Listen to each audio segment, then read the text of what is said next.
Hello দর্শক বন্ধুরা, আজকে আবার একটি রেসিপি নিয়ে এসেছি। আর এই রেসিপিটি একদম অসাধারণ, আর একবার না খেলে বুঝতে পারবেন না কেমন এটি টেস্ট। আর এটি খুবই ইউনিক টেস্ট। আর যদি ভালো লাগে তাহলে লাইক, কমেন্ট, শেয়ার এবং আমার চ্যানেলটিকে সাবস্ক্রাইব করে দেবেন। চলুন দেখা যাক কীভাবে বানাতে হয়। এখানে আমি মুংফলি আর গ্রিন হোল ডালটিকে আমি সুন্দর করে ভিজিয়ে রেখেছিলাম সারা রাত্র। তারপর পরের দিন সকালে এটাকে আমি সিটি মেরে নিয়েছি, 2 থেকে 1টা সিটি মেরেছি আমি এখানে। তারপরে এখানে আমি কড়াইতে পেঁয়াজ আর এখানে দিয়ে দিচ্ছি আদা, দিয়ে এটাকে খুব ভালো করে এটাকে একটু লাল লাল করে ভেজে নেব। নিয়ে তারপরে এখানে আমি দিয়ে দেব কুচি করা এখানে গ্রিন চিলি, দিলে খুব ভালো হয়, এটা টেস্টটা খুব অসাধারণ। আর এখানে দিয়ে নেব কুচি করা টমেটোটা দিয়ে ভালো করে একটু কিছুক্ষণ নেড়ে তারপর একটু ঢাকনা দিয়ে দেব, যাতে টমেটোটা গলে যাবে আর মশলাটা একটু ভালো সুন্দর মজে যাবে।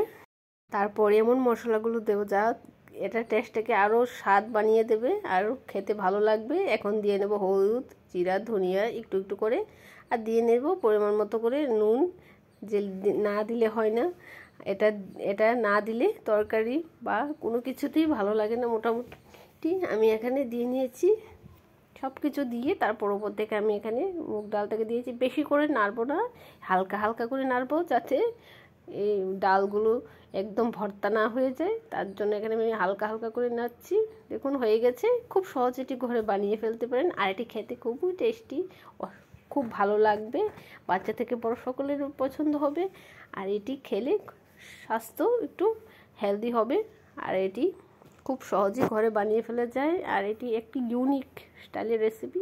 যদি ভালো লাগে তাহলে আমার ভিডিওটি দেখতে থাকবেন আর পুরোটা ভিডিও স্কিপ না করে দেখবেন। আর এই রেসিপিটি অবশ্যই ঘরে বানিয়ে খাবেন। কমেন্টে জানাবেন কেমন হয়েছে। আশা করি আপনাদের সকল ভালো লাগবে, আর আশা করি ভালো লাগবে এমন একটি রেসিপি।